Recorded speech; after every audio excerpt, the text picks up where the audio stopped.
अस्सलामु अलैकुम नाज़रीन व सामईन, आपका हमारे ATR उर्दू चैनल में खैर मक़दम है। आज हम पार्ट 2 लेकर सोशल स्टडीज़ का हाज़िर हुए हैं, जो 2021 का एंट्रेंस टेस्ट पेपर है SST का, यानी सोशल स्टडीज़ का है ये।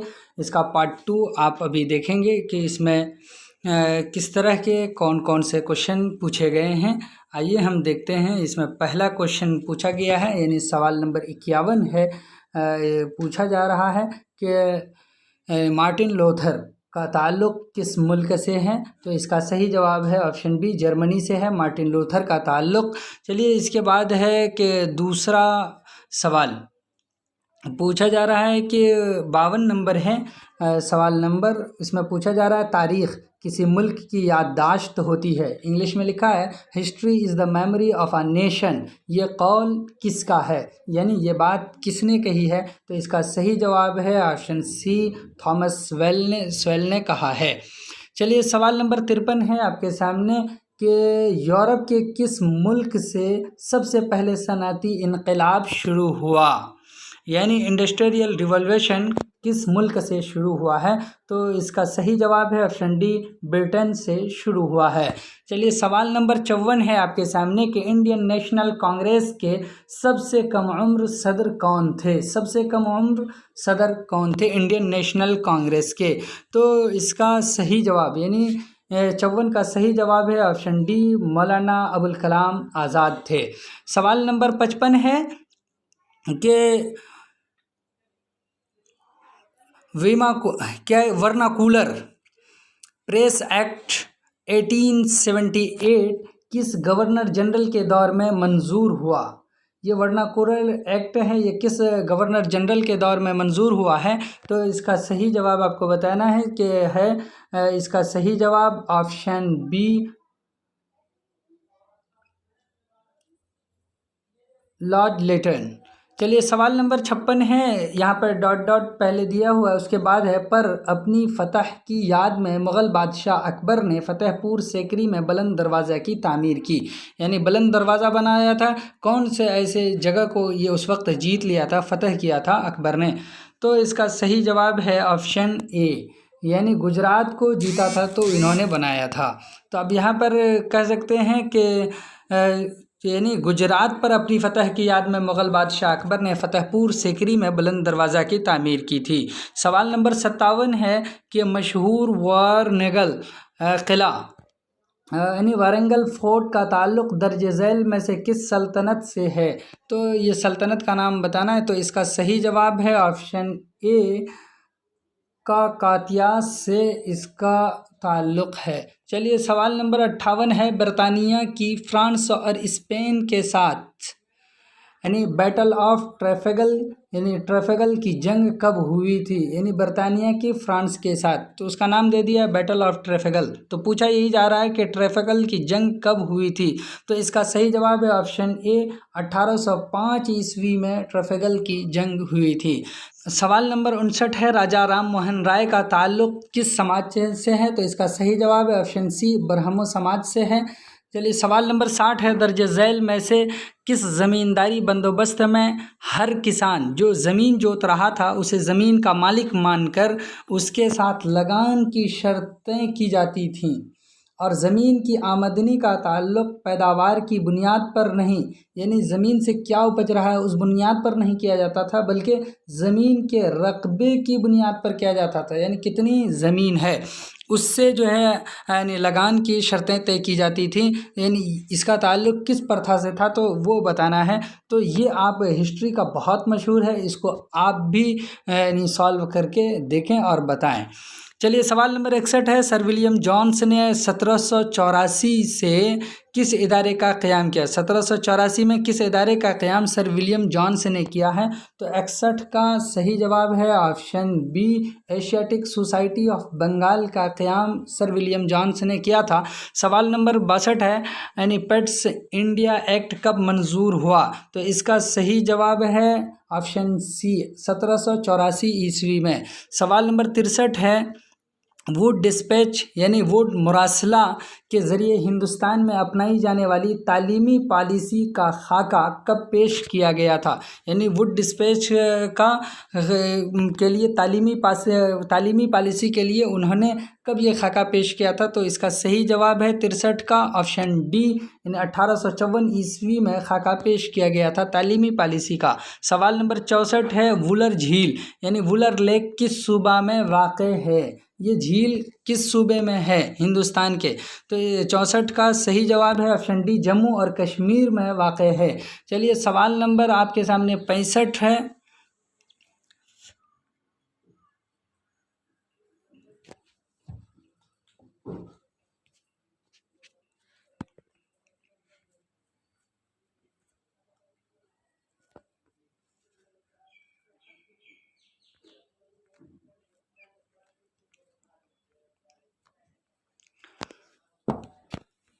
हाँ, सवाल नंबर 65 है कि हिंदुस्तान की ज़मीनी सरहद मशरिक़ में किस मुल्क से मिलती है? यानी मशरिक़ में पूछा गया है, तो मशरिक़ यानी पूरब में मिलती है बांग्लादेश से। इसका सही जवाब है ऑप्शन बी। सवाल नंबर 66 है, दर्ज झैल में से कौन सी नदी मध्य प्रदेश के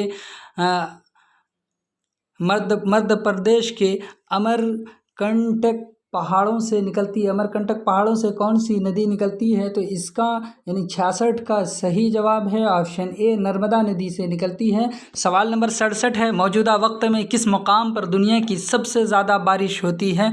तो इसका सही जवाब है ऑप्शन सी। चलिए फिर अगला सवाल देखते हैं। सवाल नंबर 68 है कि हिंदुस्तान में जंगली हैवानात की हिफाजत का कानून वाइल्ड लाइफ प्रोटेक्शन एक्ट 1972 कब नाफिज किया गया है? तो यानी ये देख लीजिए कि आप यहाँ पर कि उर्दू में बिल्कुल ये डेट दिया नहीं है, लेकिन यहाँ पर इंग्लिश में डेट भी दे दिया है और जिसके बारे में सवाल पूछा गया है, तो ये सवाल ही में आपका यहाँ जवाब दिया हुआ है, तो ये आप करेंगे। इसका सही जवाब है ऑप्शन बी, 1972 ईस्वी। चलिए सवाल नंबर 69 है कि संकोना के दरख्त उन इलाक़ों में पाए जाते हैं जहां कम से कम ऑप्शन दिया हुआ है कि बारिश होती है। तो 69 का सही जवाब है ऑप्शन ए, यानी 100 सेंटीमीटर बारिश होती है वहाँ पर संकोना के दरख्त पाए जाते हैं। सवाल नंबर 70 है कि 2021-11 के आदाद-ओ-शुमार के मुताबिक हिंदुस्तान की सबसे ज़्यादा आबादी वाली रियासत कौन सी है 2011 के मुताबिक? तो इसका सही जवाब है ऑप्शन डी, उत्तर प्रदेश। चलिए सवाल नंबर 71 आपके सामने है कि दर्ज झैल में कौन सा नॉन रीनेबल गैर काबिल तजदीद वसाइल नहीं है जिसको हम नहीं बदल सकते हैं? इसका सही जवाब है ऑप्शन डी, पेड़ और पौधे। चलिए सवाल नंबर 72 है, दर्ज झैल में से कौन सा पहाड़ी स्टेशन रियासत हिमाचल प्रदेश में वाक़ है? यानी पहाड़ी स्टेशन हिमाचल प्रदेश में वाक़ है। तो 72 का सही जवाब है ऑप्शन ए, कुफरी। चलिए सवाल नंबर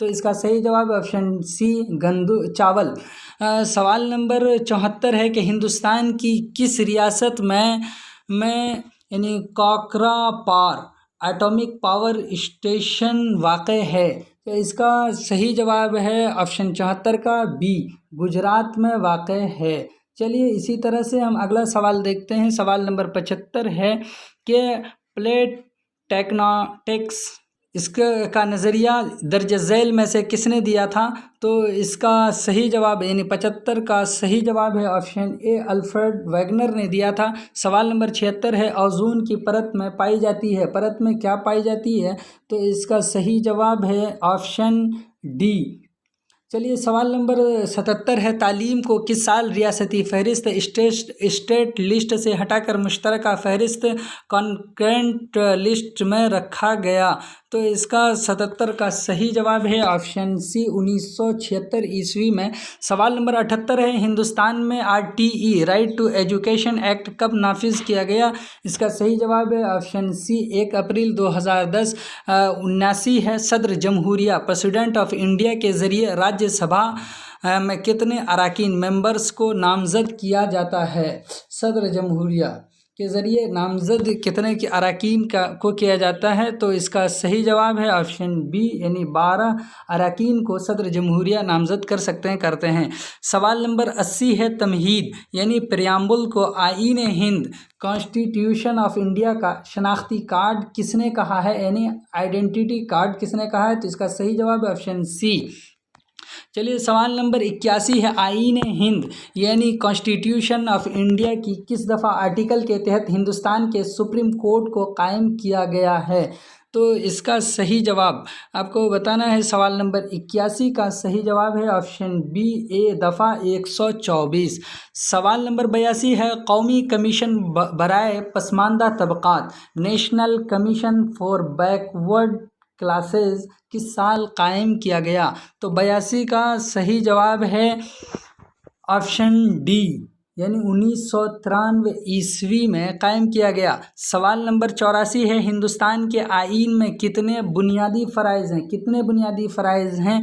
तो सवाल नंबर 84 का सही जवाब है बी कि 11 हैं। तो सवाल नंबर 83 रह गया। तो 83 में पूछा गया हिंदुस्तान में पहली म्यूनसिपल कॉरपोरेशन यानी म्यूनसिपल कॉरपोरेशन कहाँ कायम की गई थी?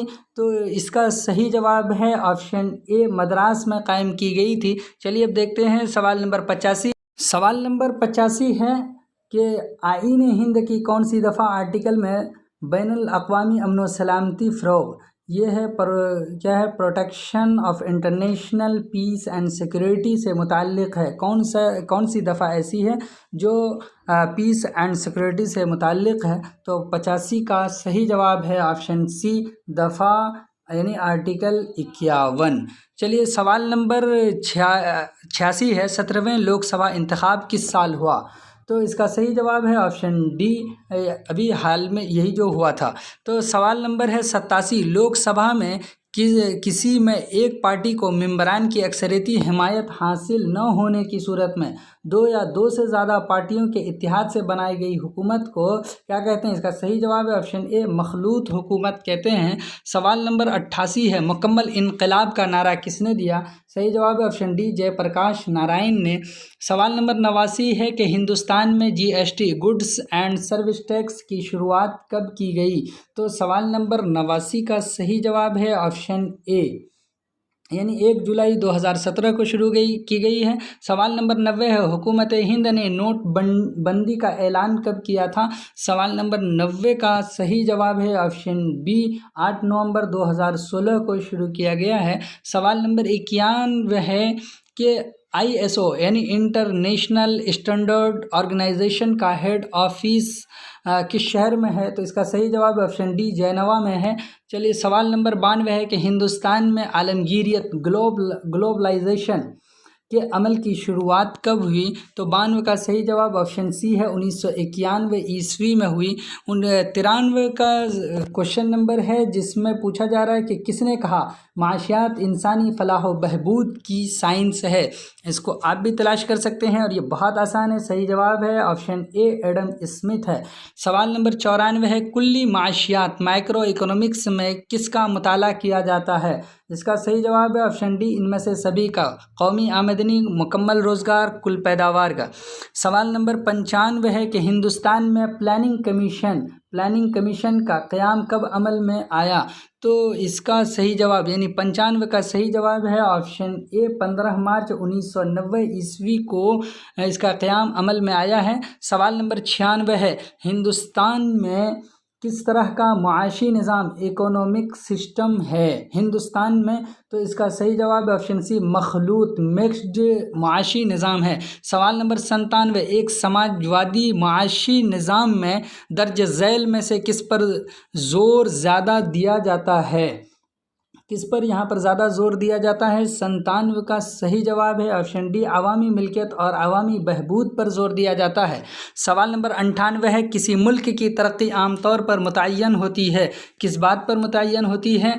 तो इसका सही जवाब है तरक्की आमतौर पर मुतय्यन होती है इन सारी चीज़ों का होना ज़रूरी है, लेकिन ज़्यादातर है कि इसका सही जवाब है ऑप्शन ए यानी पर कैपिटा इनकम पर। चलिए सवाल नंबर 99 है कि हिंदुस्तान में कागज़ का नोट पेपर करेंसी कौन जारी करता है। इसका सही जवाब है ऑप्शन ए RBI। सवाल नंबर 100 आपके सामने है कि बैंक दर्ज झैल में से किस शरह पर RBI से कोई रकम कर्ज लेते हैं। इसका सही जवाब है ऑप्शन बी रेपो रेट पर लेते हैं। आपको ये वीडियो कैसी लगी कमेंट करके बताएं और आपने आंसर मिलाए होंगे। चलिए सबसे पहले हमारे वीडियो देखने के लिए हमारे चैनल को सब्सक्राइब करें। फिर मिलते हैं अगले वीडियो में, तब तक के लिए खुदा हाफिज़, अस्सलामु अलैकुम।